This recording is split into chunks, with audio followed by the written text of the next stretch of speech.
মুরগির বাচ্চা নিয়ে চলে আসলাম। মুরগির বাচ্চার দাম একেবারেই কম। বাড়ির থেকে বলছিলাম মুরগির বাচ্চা যেন না তোলা হয়, কিন্তু তারপরেও মুরগির বাচ্চা তোলা হয়েছে। কারণ ঘর ফাঁকা রাখাটা এটা হচ্ছে আমাদের জন্য মনে করেন যে অন্যরকম হয়।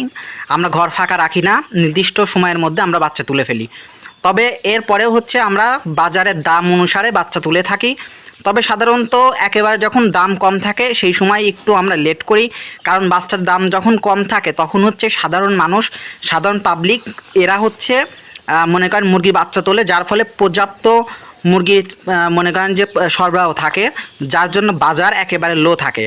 আর যার কারণে বাচ্চার মুরগির দাম কিন্তু কম থাকে। তো এই জন্য আমরা হচ্ছে ভাবছিলাম যে বাচ্চা নিব না, কিন্তু আব্বু হচ্ছে তারপরেও বাচ্চাটা নেয়। এই বাচ্চাটার রেট ছিল মাত্র 13 টাকা পিস, পার পিস 13 টাকা। এটা হচ্ছে ডিলারের দিয়ে তারপরে মানে ডিলারের সব খরচ সহকারেই আমাদের মনে করেন 13 টাকা পিস বাচ্চা দাম পড়ছে। তো আপনাদের এখন পর্যন্ত যারা যারা হচ্ছে মুরগি বাচ্চা তোলেন নাই, তাদের বলবো যে একটু ধৈর্য ধারণ করেন, একটু দামটা বৃদ্ধি পাক বা সকল খামারির নাগালের বাইরে যখন যায় তখন হচ্ছে আপনারা বাচ্চা তোলেন। এটা বলতেছি কেন, আমি আপনাদের বলেছি, প্রথমেই বলছি যে যখন বাচ্চার দাম কম থাকে তখন সাধারণ মানুষ কেমন মনে করেন যে ওই যে অল্প যারা বাচ্চা তোলে, মনে করেন যে 50টা, তারপরে 10টা 15টা করে বাচ্চা তোলে, এরকম পাবলিক অনেক আছে। এরা এরকম বাচ্চা তুলে এই পালন করে থাকে। পালন করার পরে সেই মুরগি তারা নিজেরাও খায় এবং হচ্ছে আশেপাশে বিক্রি করে, যার জন্য মনে করেন যে চাহিদা কম থাকে, অর্থাৎ মুরগির চাহিদা কম থাকে, যার ফলে মুরগির দাম একেবারেই কমে যায়। এই ক্ষেত্রে কিন্তু যারা ছোট্ট খামারি আছে এদের কিন্তু লস হয়।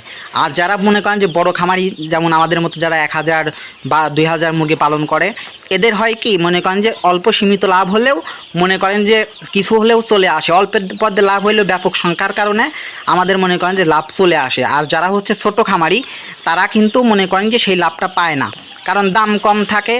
ওই মুরগির বাচ্চা দেখা যায় যে মুরগি যখন বাচ্চা নিছে, ওই চিকিৎসা খরচ, তারপর হচ্ছে আপনার পালন করছে, খাদ্য খাবার সব কিছু দেওয়ার পরে যে খরচটা আসছে, বিক্রি করার পর দেখা যায় যে সমান সমান অথবা দেখা যাচ্ছে আরও কয়েক হাজার টাকা লস পর্যন্ত হয়ে যায়। তো এই ক্ষেত্রে আমি আপনাদের বলবো যে আপনারা মুরগি হচ্ছে কিছুদিন পর একটু ধৈর্য ধারণ করে তারপরে তোলেন, এটাই সব থেকে ভালো হবে। তো আমাদের একটা মুরগি বাচ্চা মারা গেছিলো, ওইটা মারা গেছিলো। আর এখানে হচ্ছে আমরা মুরগি বাচ্চা নিয়ে আসার পরে সর্বপ্রথম হচ্ছে গ্লুকোজ ব্যবহার করি। তো আমাদের মুরগি বাচ্চাটা একটু হাঁপসে গেছিলো, অর্থাৎ হচ্ছে গরমেরই হয়ে গেছিলো।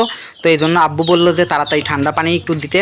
তো এই জন্য আমরা হচ্ছে গ্লুকোজ ব্যবহার করি নাই প্রথমে, এটা হচ্ছে ঠান্ডা পানি হচ্ছে ওইভাবেই আমরা দিয়ে দিচ্ছিলাম, ঠান্ডা পানি ব্যবহার করতেছিলাম মুরগির দেওয়ার জন্য, যেন ওরা খেয়ে মানে একটু শান্ত হতে পারে। তো তারপরেই আমরা ঘন্টাখানিকের পরেই কিন্তু আমরা ঘন্টাখানিক না, অল্প কিছু সময়ের পরেই আমরা আবার গ্লুকোজ দিয়ে খাইতে দিছিলাম। দেখেন মুরগিগুলো কিন্তু এখন বিদ্যুৎ চলে গেছিলো, তারপরেও আমি ভিডিওটা করছিলাম।